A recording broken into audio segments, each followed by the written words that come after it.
Share बाजार में पैसे लगाने और एनालिस्ट्स बीते कुछ वक्त से बाजार में चल रहे एक ट्रेंड को बड़ी हैरत से देख रहे हैं और ये ट्रेंड है सरकारी कंपनियों के शेयरों में आ रही जबरदस्त तेजी का। बीते कुछ वक्त में सरकारी कंपनियों के शेयरों ने तगड़े रिटर्न्स इन्वेस्टर्स को दिए हैं, लेकिन इसमें भी अगर आप थोड़ा गौर करेंगे तो पता चलेगा कि सबसे ज्यादा रफ्तार तो रेलवे से जुड़े शेयरों ने पकड़ रखी है। इन्वेस्टर सोच रहे हैं कि बुलेट ट्रेन भले ही अभी तक देश में नहीं चली, लेकिन रेलवे स्टॉक्स में जरूर बुलेट ट्रेन का इंजन लग गया है। क्या स्पीड से दौड़ रहे हैं ये स्टॉक? आज इस रिपोर्ट में इसी पर बात करेंगे कि आखिर रेलवे स्टॉक्स में तेजी क्यों आ रही है, और दूसरा ये कि इनमें से किस कंपनी ने कितना रिटर्न अभी तक दिया है, और क्या आगे भी इनमें ये रफ्तार का दौर कायम रहेगा या नहीं। रेलवे स्टॉक्स की बात करने से पहले ये समझ लीजिए कि रेलवे के इन स्टॉक्स में एक साल में 343% जितना ऊंचा रिटर्न मिला है। एक साल में रिटर्न दिया है रेल विकास निगम लिमिटेड यानी आरवीएनएल ने। यानी अगर आपने एक साल पहले आरवीएनएल में 1 लाख रुपए लगाए होते तो आज आपकी पूंजी 4,43,000 रुपए हो गई होती। मतलब जो पैसा कहीं और लगाकर आपको कई वर्षों में मिलता, वो इस स्टॉक ने एक साल में ही दे दिया। रिटर्न का तो एक अंदाजा आपको लग गया, लेकिन अब ये जानते हैं कि आखिर इन स्टॉक्स में तेजी के पीछे की वजह क्या है। मोटी बात तो ये समझ लीजिए कि सरकार का इंफ्रास्ट्रक्चर और रेलवे पर बड़ा जोर है। बजट में रेलवे पर बड़े खर्च का ऐलान किया गया। रेलवे का कैपेक्स 2.6 लाख करोड़ रुपए तय किया गया। वंदे भारत से लेकर बुलेट ट्रेन तक स्वदेशी तकनीक, डिजाइन और मैन्युफैक्चरिंग में घरेलू कंपनियों को शामिल भी किया गया। इससे कंपनियों के पास ऑर्डर्स की लंबी कतार है। आरवीएनएल की बात करें तो ये कंपनी कंसल्टिंग बिजनेस में है और इसे रेलवे पर पुश से बड़ा फायदा होने की उम्मीद है। हाल में ही आरवीएनएल को सीमेंस के साथ मिलकर गुजरात मेट्रो की तरफ से 2 ऑर्डर मिले।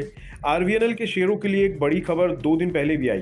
कंपनी ने एक्सचेंजों को बताया कि उसकी सब्सिडरी काइनेक रेलवे सॉल्यूशंस और आरवीएनएल मेट्रो वैगन में और एक और joint stock company locomotive electronic systems के बीच शेयर परचेज एग्रीमेंट पर दस्तखत हो गए हैं। इसके साथ ही वंदे भारत ट्रेन बनाने वाली आरवीएनएल और रूसी रेल इंफ्रा कंपनी ट्रांसमेश होल्डिंग्स के बीच जॉइंट वेंचर बनाने में भी सहमति हो गई है। इसके बाद से आरवीएनएल के शेयर दौड़ पड़े हैं। शुक्रवार को आरवीएनएल के शेयर 6.57% चढ़कर 137 रुपये 15 पैसे पर बंद हुए। बीते 5 दिन में ही ये स्टॉक 15% से ज्यादा चढ़ चुका है, जबकि इस साल अब तक इस शेयर ने 100% रिटर्न दिया है। यानी इसने महज 7 महीने में ही इन्वेस्टर्स का पैसा डबल कर दिया है।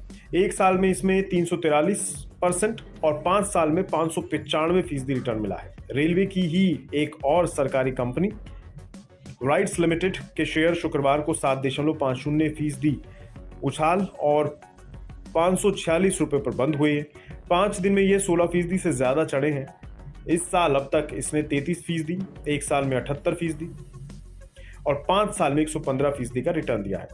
Indian railway finance corporation limited भी शुक्रवार को 5.86% उछलकर 35 रुपये 20 पैसे पर पहुंच गया। 5 दिन में ये स्टॉक 8% चढ़ा है, जबकि 2023 में 7%, एक साल में 70%, 2021 में अब तक 42% चढ़ा है। आयरकॉन इंटरनेशनल लिमिटेड की बात करें तो रेलवे की ये भी एक सरकारी कंपनी है। शुक्रवार को इसका शेयर करीब 5% चढ़ा और 93 रुपए पर चला गया। ये स्टॉक 5 दिन में 15%, एक महीने में 10%, 2023 से अब तक 56% चढ़ चुका है। बीते एक साल में इस स्टॉक ने 145% का रिटर्न दिया है, जबकि 5 साल में इसने 123% का रिटर्न इन्वेस्टर्स को दिया है। तो ये था रेलवे से जुड़े सरकारी स्टॉक्स का बीते कुछ वक्त का परफॉर्मेंस। सरकार जिस तरह से रेलवे इंफ्रास्ट्रक्चर पर पैसा खर्च कर रही है, टेक्नोलॉजी को अपग्रेड कर रही है, सुविधाओं और सेफ्टी पर फोकस कर रही है, उससे इन कंपनियों के पास अच्छा खासा ऑर्डर इनफ्लो रहने की उम्मीद है। हालांकि ये देखना अहम होगा कि क्या इन शेयरों में आगे भी तेजी रहेगी या नहीं।